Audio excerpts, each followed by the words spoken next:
যে বিজয় করেছি, এই বিজয় আজকের একদিনের নয়।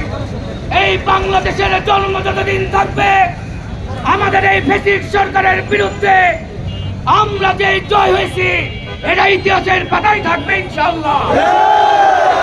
তেমন ইতিহাসের পাতায় থাকবে আমাদের প্রাণপ্রিয় নেতা, আমাদের হৃদয়ের স্পন্দন শহীদ সানাউল্লাহ নূর বাবুকে, এই খুনি শেখ হাসিনার প্রেতাত্মা, এই শেখ হাসিনার প্রেতাত্মা, এই খুনি জাকিরের নেতৃত্বে, এই বাবলুর নেতৃত্বে, এই আকরামের নেতৃত্বে কিছু লেলিয়ান কুত্তা দ্বারা তারা আক্রমণ করেছিল।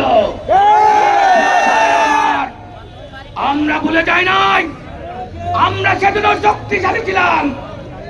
আমাদের সেই সময়ের পরাজয়ের কারণ একটাই, আমাদের ট্যাক্স ভ্যাট দিয়ে যারা তাদের সংসার চালিয়েছে, এই পোশাকধারী আওয়ামী লীগকে লেলিয়ে দিয়ে এই যুবলীগকে, ছাত্রলীগকে আমাদের হাত থেকে তারা রেহাই করেছে। আমরা দেখেছি, আমরা যখন এই বনপাড়ার মাটিতে উঠেছি, তখন এই ছাত্রদল, যুবদল, যুবলীগ আমাদেরকে প্রতিহত করতে পারে নাই। প্রতিহত করেছে থানার পুলিশ লীগ দিয়ে। ভাই আমার সংক্ষিপ্ত গল্প বক্তব্য, আমরা আগামী দিনে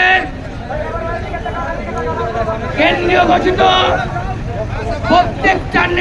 প্রত্যেকটা কর্মসূচি গুলুচাতার মাধ্যমে যে ধরনের কর্মসূচি আমাদের সামনে আসবে, ইনশাআল্লাহ আমরা বুকের তাজা রক্ত দিয়ে হলেও এই বনপাড়ার মাটিকে আর কোনোদিনই কোন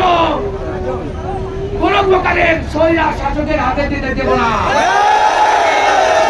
আমার আপনারা রক্ত দিতে প্রস্তুত আছেন? রক্ত